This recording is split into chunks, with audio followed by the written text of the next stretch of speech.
When it comes to the debate about whether homosexuality is moral or immoral, there's one point that's constantly brought up, and that is people who are opposed to homosexuality are haters or they're evil. And obviously, that's not a label that people want on themselves, like, yes, I'm a hater.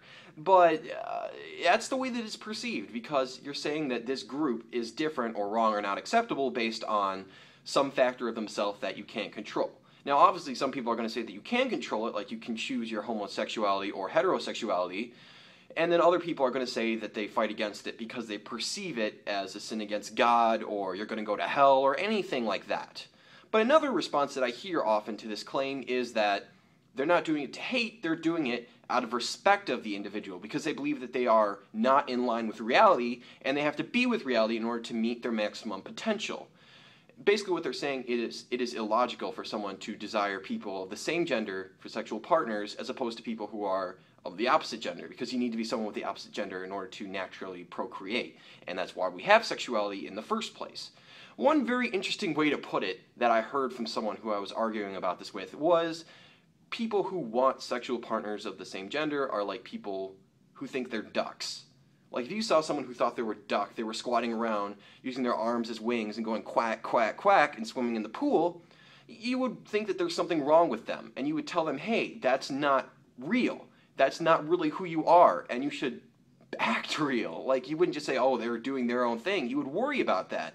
And they argue that that applies to people who are gay, because you should be saying, no, that's not correct. You should be complying with reality.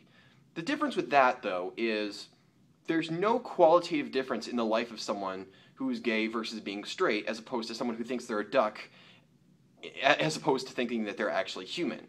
Now, obviously with a duck, they don't have the same intellectual capacity as us, they don't have the same emotional capacity as us, they can't deeply love you, they can't have revolutionary thoughts.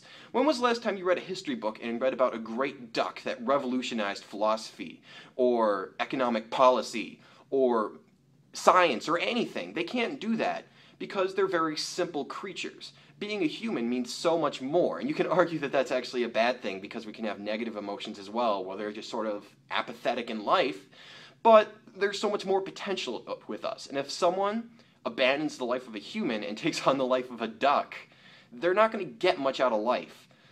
If someone, like if people should naturally be straight and instead they're gay, they're not losing any quality of life.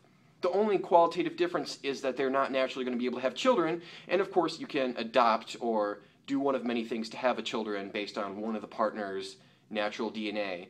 Whether it's taking a donor or donating your sperm to someone else, or whatever the situation calls for. But it doesn't mean that you're going to have less of an ability to feel things, or to love, or to create change, or to matter in people's lives, or to create progress, or become successful. It doesn't hinder your ability to live life at all. And that's the issue that people don't seem to regard. It's not objectively true that someone should be straight, it's just that that's what the natural order seems to dictate. People have arguments about why homosexuality could exist, but that doesn't matter because you don't have to have a legitimization for it. It just has to have people who want it consensually. And if you have that and it's not hurting them, there's really no problem there. And that's the main issue that people seem to miss. That's just my perspective on the topic.